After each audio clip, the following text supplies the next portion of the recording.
The ancient bells of St. Peter's Basilica rang mournfully across Vatican City as thousands gathered in the square. The sound echoed through the narrow streets and bounced off the weathered stone walls. People from every nation stood shoulder to shoulder under the gray October sky. Black umbrellas dotted the crowd like dark flowers in a vast garden. Marcus Eberhard stood at his post near the basilica steps. His ceremonial uniform of blue, red, and yellow stripes made him stand out against the somber crowd. The 25-year-old Swiss guard kept his eyes fixed straight ahead. His hands gripped the long halberd that had been carried by guards for 500 years. Around him pilgrims wept openly. An elderly woman from Brazil clutched rosary beads with trembling fingers. A young father from Kenya lifted his daughter onto his shoulders so she could see better. Nuns from Poland sang hymns in hushed voices. The air felt heavy with grief and incense. 3 days had passed since Pope Francis drew his final breath. The man who had spent his life serving the poor and forgotten was gone. His body now lay in the basilica waiting for the world to pay its respects. Kings and presidents would come, but first came the people. The ordinary faithful who loved their shepherd. Marcus had served as a Swiss guard for 3 years. He had stood through long ceremonies and guided countless tourists. He had learned to remain still as a statue even when his legs ached. But today was different. The weight of loss pressed down on everyone. Even the trained guards felt the burden of this historic moment. The morning sun broke through the clouds, casting long shadows across the square. More people arrived every minute. They came on foot and by bus. Some had traveled for days just to be here. Many had slept on the streets to secure a good viewing spot. Their dedication moved Marcus deeply, though he could not show it. Swiss guards lined the pathway leading to the basilica. Each man stood exactly 6 feet apart. Their colorful uniforms created a living rainbow against the sea of black mourning clothes. Marcus watched his brothers in arms maintain perfect discipline. Not one of them moved unnecessarily. This was their sacred duty. Behind him, the great bronze doors of St. Peter's remained closed. Soon they would open for the funeral mass. Cardinals in scarlet robes would process through those doors. The College of Cardinals would elect a new pope in the coming days. But today belonged to memory and mourning. Marcus thought about his journey to this moment. Born in the small town of Lucerne, he had dreamed of adventure as a boy. His father had served in the Swiss Guard decades earlier. Family photos showed a proud young man in the same uniform Marcus now wore. Those stories had planted seeds in young Marcus's heart. The crowd continued to swell. Vatican officials estimated nearly 200,000 people would pass through the square today. Each person carried their own story of how the Pope had touched their life. Some held handwritten signs with messages of love. Others brought flowers that would soon overflow the designated areas. Television crews from around the world set up cameras on special platforms. Reporters spoke in dozens of languages describing the scene to viewers worldwide. The death of a pope was always global news. This pope's passing felt especially profound given his focus on mercy and inclusion. Marcus noticed movement near the diplomatic section. Ambassadors and their families took reserved seats. Security personnel swept the area with trained eyes. The Vatican police worked seamlessly with the Swiss Guard to ensure safety. Every detail had been planned meticulously for this solemn day. As the bells continued their mournful song, Marcus allowed himself one small movement. He shifted his weight slightly from his left foot to his right. His training had taught him to make these micro-adjustments to prevent fainting. Standing perfectly still for hours required both physical strength and mental discipline. The funeral would begin soon. The ancient rituals would unfold as they have for centuries. But first, the people would have their moment to grieve openly and honestly. In their tears, Marcus saw the true legacy of the departed pope, a man who had made the mighty feel humble and the humble feel mighty. As cardinals filed past in their scarlet robes, Marcus found his mind drifting to the past. 5 years had changed everything in his life. Back then, he had been just another face in the crowd at a Wednesday general audience. The memory remained crystal clear like it happened yesterday. Marcus had been 20 years old and completely lost. His parents had died in a car accident when he was 18. The Swiss foster system had cared for him but could not heal his broken heart. After aging out of care, he had used his small inheritance to travel to Rome. Something drew him to the Eternal City, though he could not explain what. That Wednesday morning, he had arrived early at St. Peter's Square. He found a spot near the front barriers and waited alone. Thousands of pilgrims surrounded him, but loneliness wrapped around him like a heavy blanket.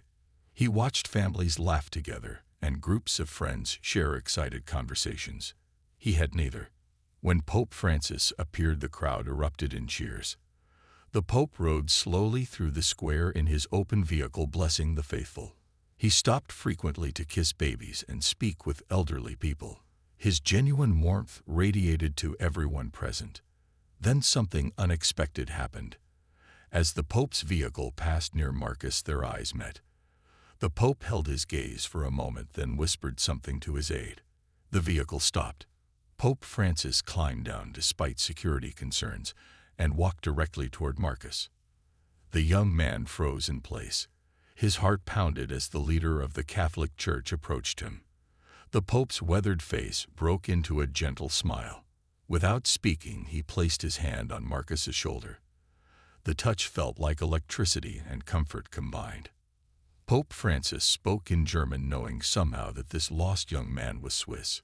His words were simple but powerful. He told Marcus that God had special plans for him. He said that current pain would transform into future purpose. He reminded Marcus that no one is ever truly alone when they have faith. The encounter lasted less than 2 minutes, but those 2 minutes redirected Marcus's entire life. The Pope moved on to bless others, but his words echoed in Marcus's heart. That night in his cheap hostel room, Marcus researched the Swiss Guard online. He learned about their history protecting popes since 1506. He discovered their requirements for service. The next day, Marcus began his journey home with new determination. He enrolled in military service as required for all Swiss guards. He studied Catholic doctrine and improved his Italian. He trained his body through rigorous exercise. Every step brought him closer to his calling.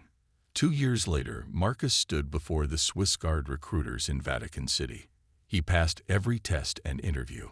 When asked why he wanted to serve, he told them about meeting Pope Francis. The senior officer smiled knowingly. Many guards had similar stories of papal encounters that changed their lives. Marcus took his oath of service on May 6, 3 years ago.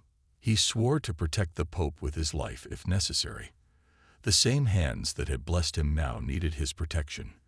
The circle felt complete and right. During his first year of service, Pope Francis recognized him during a ceremony. The Pope winked at Marcus and nodded approval. No words were needed. Both men understood the journey that had brought the orphan boy to stand guard over the Holy Father. Now standing at the funeral, Marcus felt the weight of that first meeting. The man who had saved his soul lay silent in the basilica. The voice that had spoken hope into despair would speak no more. The hands that had blessed thousands rested still upon his chest. But Marcus knew the Pope's influence lived on. Every guard standing in formation had their own story. Every pilgrim in the square carried memories of papal kindness. The orphan boy from Switzerland had found family among the guards and purpose in service. His fellow guard Giovanni glanced at him with concern.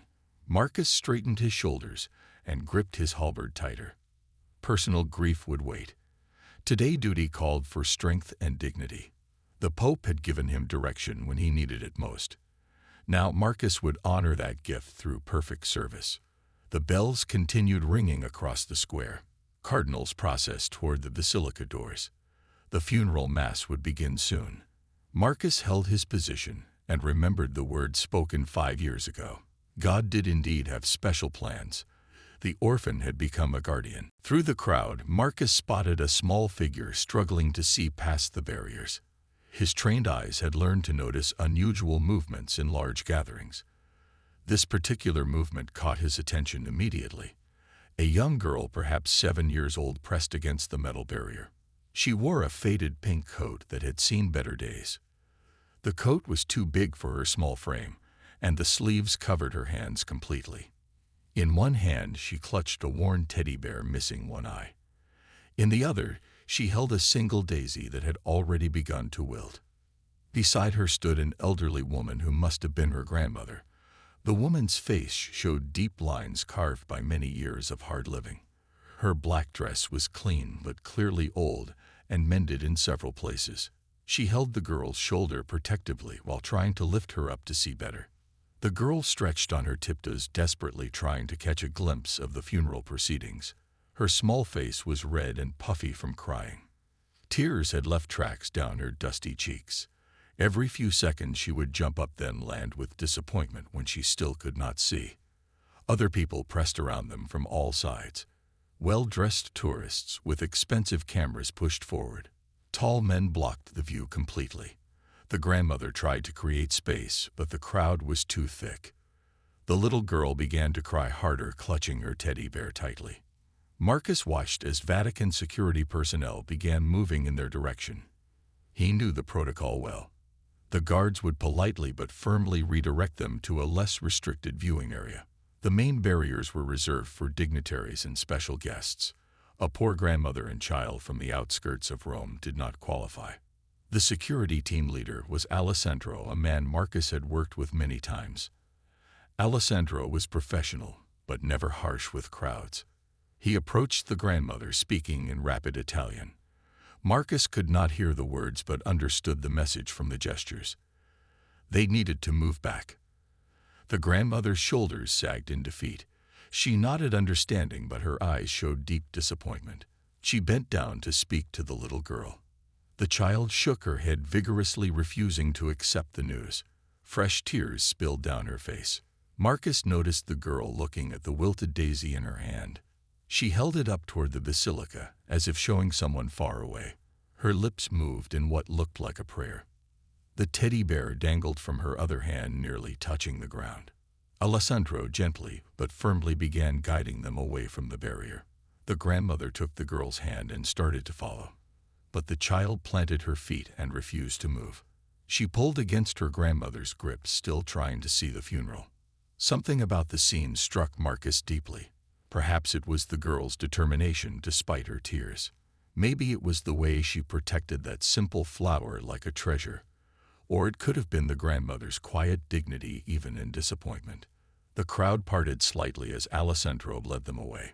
Marcus caught a glimpse of the girl's face, turning back one last time. Her eyes swept across the Swiss guards, standing at attention.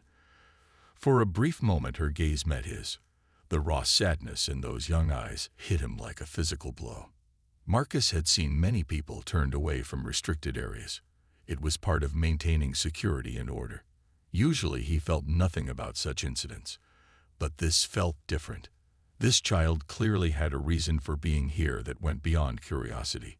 His position did not allow him to turn his head to follow their progress, but he could hear the girls crying growing fainter as they moved toward the back of the square. Soon the sounds of the crowd swallowed up her voice completely. The funeral proceedings continued around him. More cardinals arrived in their ceremonial robes. Diplomatic vehicles discharged important passengers.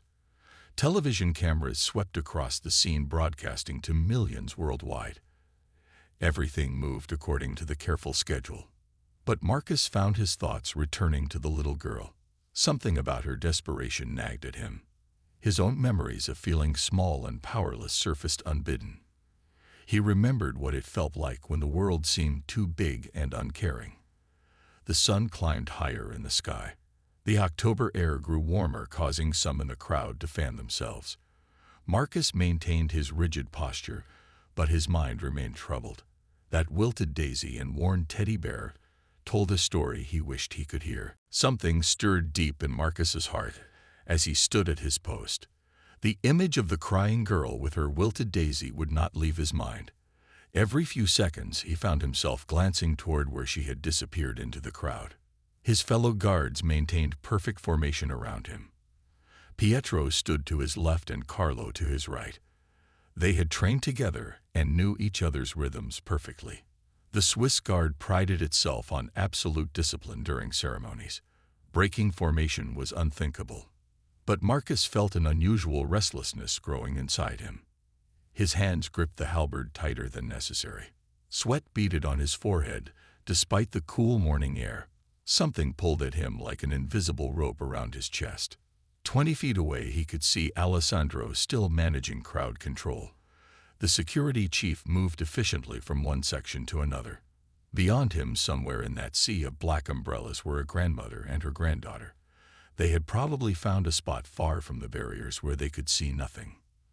The funeral mass would begin in 30 minutes. Cardinals continued to arrive in their flowing red vestments, the diplomatic section filled with ambassadors and their families. Everything proceeded exactly according to plan. Everything except the battle raging in Marcus's heart.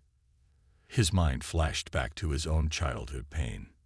He remembered standing outside the church at his parents' funeral feeling completely alone. No one had noticed one lost boy among the mourners. No one had thought to lift him up so he could see better. The memory stung with fresh clarity.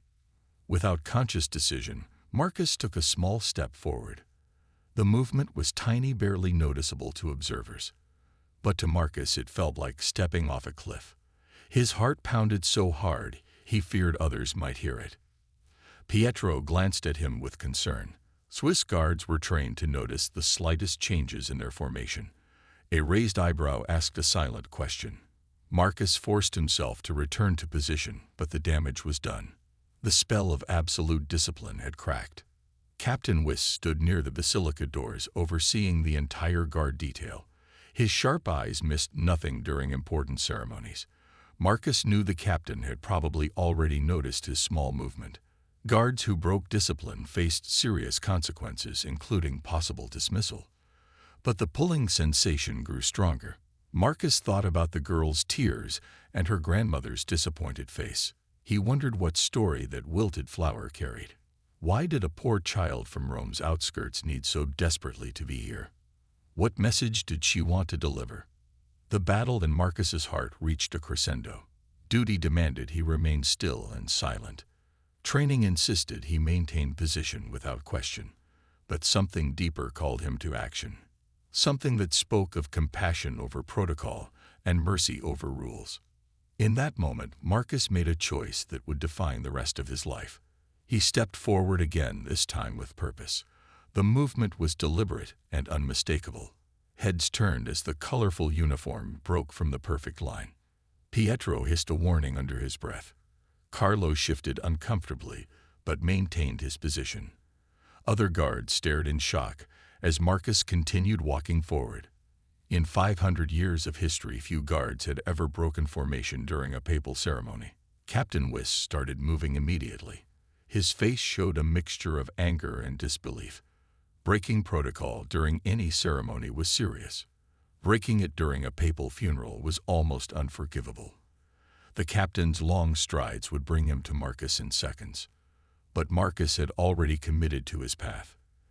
Each step felt both terrifying and liberating. His boots clicked against the ancient stones as he walked toward the barriers.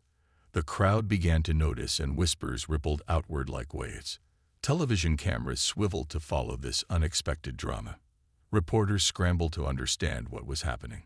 Why was a Swiss guard abandoning his post? What emergency could justify such a breach of protocol? Marcus reached the barrier where he had last seen the girl. He scanned the crowd, searching for a pink coat and gray hair. People pressed back, slightly, creating a small circle of space around him. Everyone watched to see what this guard would do next. His trained eyes swept methodically through the crowd. Somewhere among these thousands were two people who needed to be here. Somewhere a little girl clutched a flower meant for heaven. Marcus would find them, no matter the cost to his career. Marcus spotted them near a pillar 50 yards away. The grandmother sat on a small wooden crate she had found somewhere.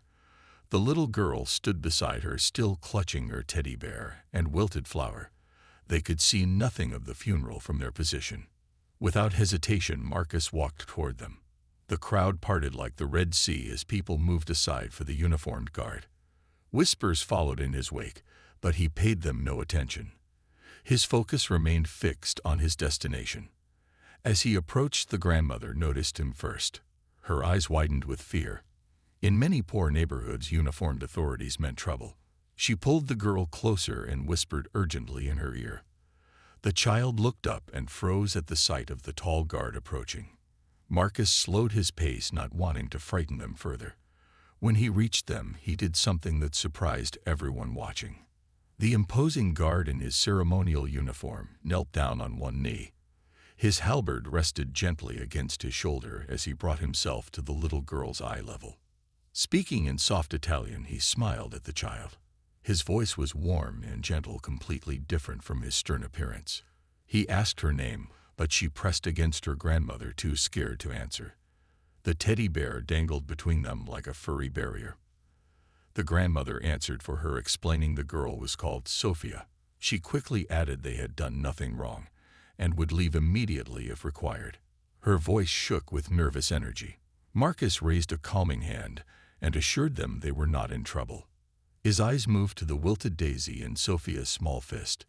He asked about the flower, keeping his voice soft and encouraging. At first, Sophia remained silent, but something in Marcus's kind eyes must have reassured her. Slowly, she began to speak. The words came in a rush once she started. She explained how Pope Francis had blessed her mother 2 years ago during a public audience. Her mother had been dying from cancer with no money for proper treatment, but after the Pope's blessing, she had recovered completely. The doctors called it a miracle. Sophia's voice broke as she continued. Her mother had died 3 months ago in a bus accident. Now Sophia wanted to give the Pope her flower so he could take a message to heaven. She needed to tell her mother she was being a good girl and helping grandmother every day. Tears rolled down the child's face as she finished her story. The grandmother wiped her own eyes with a worn handkerchief. Marcus felt moisture gathering in his eyes too, but blinked it away. The simple faith of this child moved him beyond words. He asked Sophia where she got the flower.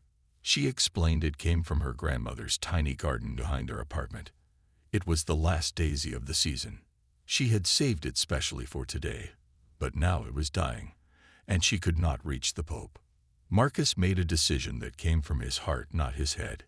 He gently asked if Sophia would trust him with something important. The girl looked at her grandmother, who nodded encouragement. Slowly, Sophia nodded too. The guard explained he could help her deliver the flower. He could take her closer to where the Pope rested. Would she like that? Sophia's eyes grew wide with hope.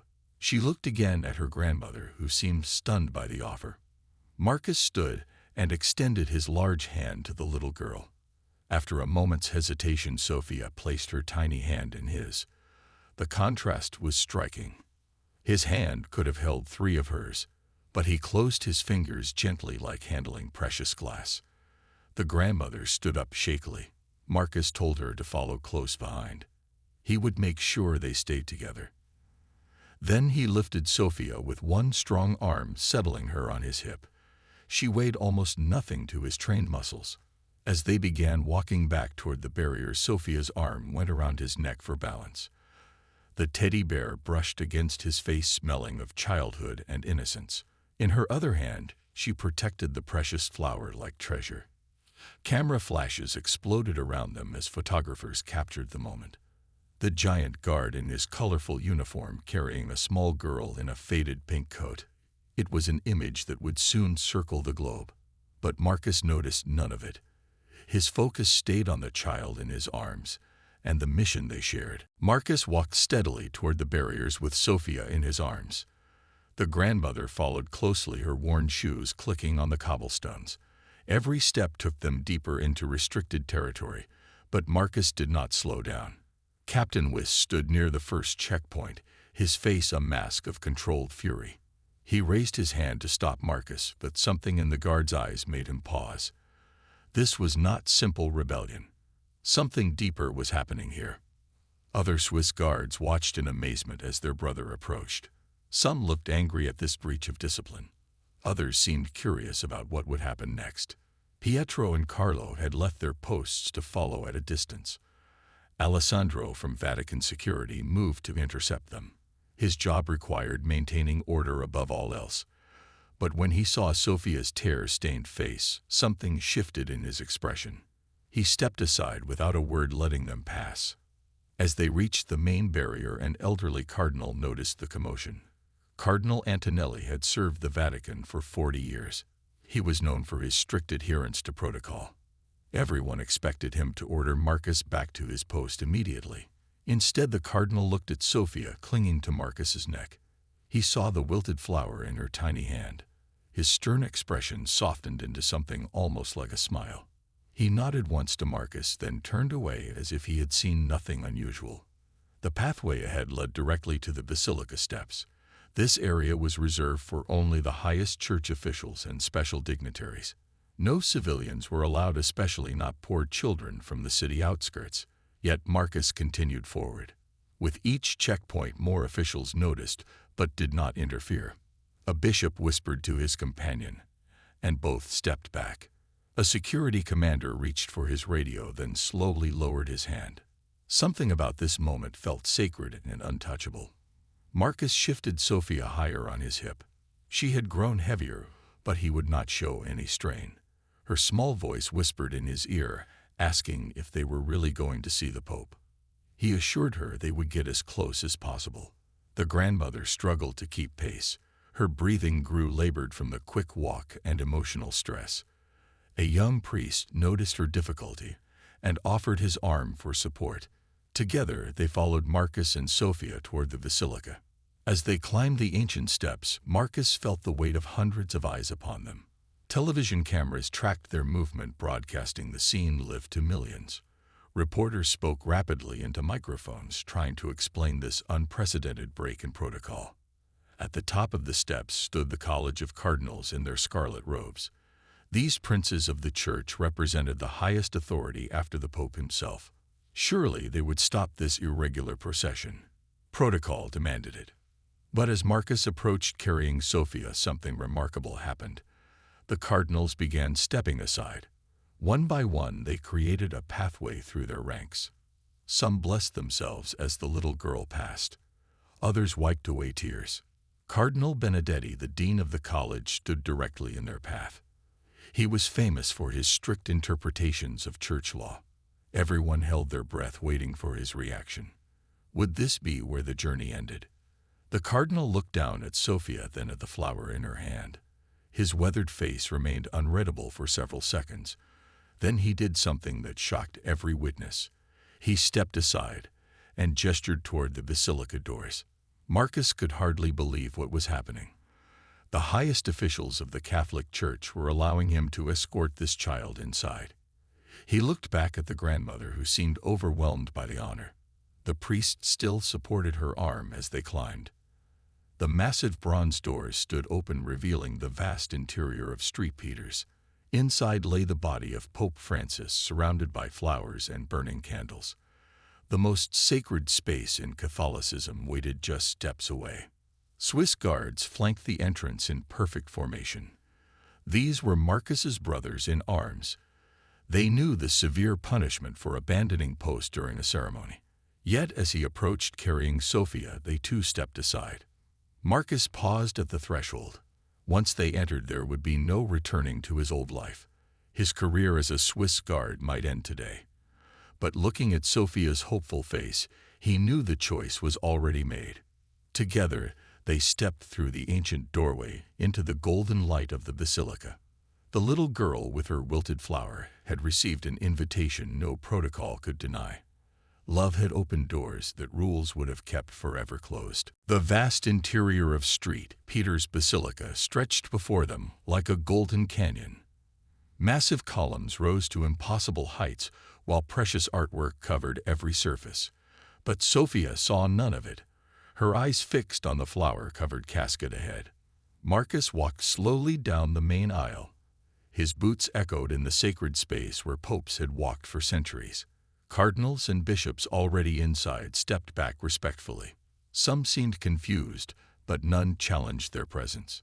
The grandmother followed, with the young priest still supporting her. Tears streamed down her weathered face. Never in her wildest dreams had she imagined entering this holy place. She whispered prayers of thanksgiving with each step. As they approached the papal casket, Marcus gently lowered Sophia to the ground. She stood for a moment uncertain. The space felt too big, too important for a small girl from the poor quarters. But the flower in her hand reminded her why she had come. Marcus knelt beside her, offering silent encouragement. He had brought her this far, but the final steps were hers alone. Sophia looked up at him once more, then squared her small shoulders with determination. She walked the last 10 feet alone. Her worn shoes made no sound on the polished marble. The pink coat that was too big for her dragged slightly behind. In the cathedral's golden light, she looked even smaller than before. When Sophia reached the casket, she had to stand on tiptoes to see properly. Pope Francis lay inside, dressed in white vestments. His face looked peaceful, as if sleeping. Flowers from world leaders surrounded him in magnificent arrangements. Sophia looked at her single wilted daisy. Compared to the elaborate bouquets, it seemed pathetic. For a moment she hesitated. What was her tiny flower among such grandeur? But then she remembered her mother's words about small gifts given with great love. With trembling hands she placed the daisy among the roses and lilies. It looked humble and out of place, yet somehow perfect. Then Sophia leaned close to the casket and began to whisper. Her words were too soft for others to hear, but everyone understood their meaning. She was giving the Pope a message for heaven. She was asking him to tell her mother about being brave and helping grandmother. She was sending love across the divide between earth and eternity. The whispered message lasted perhaps 30 seconds. To those watching, it felt like hours. The entire basilica held its breath. Cardinals accustomed to grand ceremonies found themselves wiping away tears at this simple act of faith. When Sophia finished, she kissed her small fingers, then touched them to the casket. It was the gesture of a child saying goodbye to someone precious. Then she turned around, looking lost and overwhelmed by where she stood. Marcus was there immediately. He knelt down and opened his arms. Sophia ran to him and buried her face against his shoulder. Her thin body shook with sobs that echoed through the silent basilica. The embrace between the guard and the little girl lasted only moments, but its impact was profound. Here was protection meeting vulnerability, strength supporting weakness. The colorful uniform and faded pink coat created a picture that spoke louder than any homily. Around them, something shifted in the atmosphere. The formal funeral setting transformed into something more human and real. Cardinals began sharing their own memories of Pope Francis. Bishops spoke softly about his kindness to children. The grandmother approached slowly, helped by the priest. She reached out to touch her granddaughter's head in blessing. Her weathered hand trembled with emotion. This moment would live in their family's memory forever. Marcus stood carefully, still holding Sophia. She kept her arms wrapped around his neck, not ready to let go. Her teddy bear dangled between them, a reminder of childhood innocence in this ancient place. As they prepared to leave, Sophia whispered something in Marcus's ear. Her small voice was thick with tears, but the words were clear. She said thank you in Italian, then added something that made Marcus blink rapidly. She called him her angel, her guardian angel who had helped her reach heaven's door. The words were simple, but they struck Marcus's heart like lightning. He hugged her tighter, unable to speak past the lump in his throat. Together, they began the walk back down the long aisle. Cardinals stepped aside once more, but now many reached out to touch Sophia's head in blessing. Their faces showed wonder at what they had witnessed. The formal state funeral had been transformed by one child's faith. Protocol had bowed before pure love. In years to come, church historians would mark this moment as extraordinary. But for now, it was simply a little girl who had delivered her flower to heaven. As Marcus carried Sophia back through the basilica doors, something extraordinary began to unfold. The thousands gathered in St. Peter's Square had watched the entire scene on giant screens. What started as confusion had transformed into profound emotion. The moment they emerged into daylight, the crowd erupted. Not in cheers or applause, but in something deeper. People began sharing their own stories of loss and faith. Strangers turned to strangers, opening hearts that had been closed for years. An American tourist told the Italian woman beside her about losing her son. The Italian woman embraced her, though they had never met before. A group of German pilgrims began singing a hymn about God's mercy. Soon others joined in different languages, creating a tapestry of sound. Marcus set Sophia down gently beside her grandmother. The old woman clutched her granddaughter with shaking hands. She tried to thank Marcus, but words failed her. Instead, she took his large hand and pressed it to her weathered cheek. Television cameras captured every detail, broadcasting the images worldwide. Within minutes, the story spread across social media. A Swiss guard who broke protocol to help a child touch heaven. The photos showed the contrast perfectly. News anchors struggled to explain what they were witnessing. This was not part of the official funeral program. No Vatican spokesman had prepared statements about it. Yet everyone recognized they were seeing something historically significant. In New York City, people stopped on busy streets to watch screens in store windows. In Tokyo, office workers paused their labor to check their phones. In Sao Paulo, families gathered around televisions weeping together. The hashtag #HeartOfTheVatican began trending globally. People shared their own stories of papal kindness and unexpected grace. The formal funeral had become something beautifully human and universal. Back in the square, Marcus tried to return to his post, but his path was blocked by fellow Swiss guards. For a moment, fear gripped him. Would they arrest him for abandoning his position? Had his compassion cost him everything? Instead, Pietro stepped forward and embraced him. Carlo clapped him on the shoulder with obvious pride. One by one, the other guards broke their own rigid protocol to show support. They understood that some moments transcended mere rules. Captain Wyss approached with measured steps. His face remained stern as he stood before Marcus. Everyone waited to hear what punishment would be pronounced. The captain had every right to dismiss Marcus immediately. But instead of speaking, Wyss did something unprecedented. He removed his ceremonial hat and placed it over his heart. Then he saluted Marcus with deep respect. The gesture said what words could not express. Sometimes duty to humanity outweighed duty to protocol. Cardinal Benedetti descended the basilica steps, moving toward them. The Dean of Cardinals rarely involved himself in guard discipline. His presence meant this incident had reached the highest levels of church authority. The elderly cardinal stopped before Marcus and Sophia. He looked at the little girl whose tears had dried, but whose eyes still shone with emotion. Then he spoke in a voice that carried across the square. He said that Pope Francis had always taught that rules must serve love, not the other way around. Today, a simple guard had demonstrated that lesson perfectly. The Church existed to bring God's children closer to heaven, just as Marcus had done. Then the cardinal did something that made headlines worldwide. He knelt before Sophia and asked for her blessing. The prince of the church bowing before a poor child from the outskirts. The image would become iconic, representing everything Pope Francis had stood for. Sophia did not understand the magnitude of what was happening, but she reached out with innocent trust and touched the cardinal's white hair. She whispered a blessing her mother had taught her years ago. Simple words that carried divine power. Around the square, other church officials began following the cardinal's example. Bishops approached common pilgrims asking for prayers. Priests embraced the poorest visitors with genuine warmth. The hierarchy was dissolving into common humanity. Marcus watched it all with wonder. His simple act of compassion had triggered an avalanche of grace.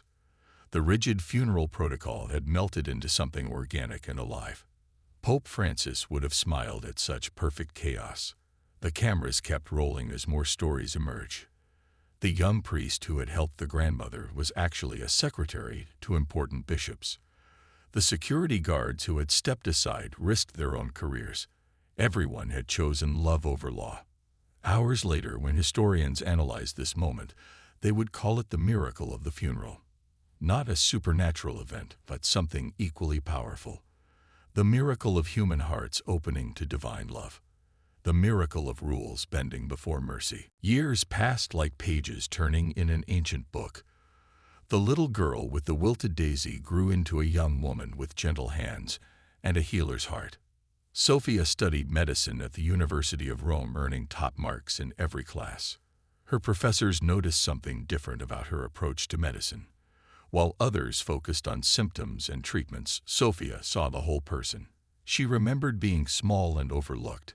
Now she made sure no patient felt invisible. After graduation, Sophia chose to work in the free clinics of Rome's poorest neighborhoods. She could have earned more money in private practice, but wealth had never been her goal. She wanted to serve those who reminded her of her younger self. In the same neighborhoods where she had grown up, Sophia became known as the angel doctor. She treated homeless people with the same respect as wealthy patients. She held the hands of dying addicts and whispered comfort to frightened children. Her grandmother lived to see her graduate from medical school. The old woman wept with joy watching Sophia take her oath to do no harm.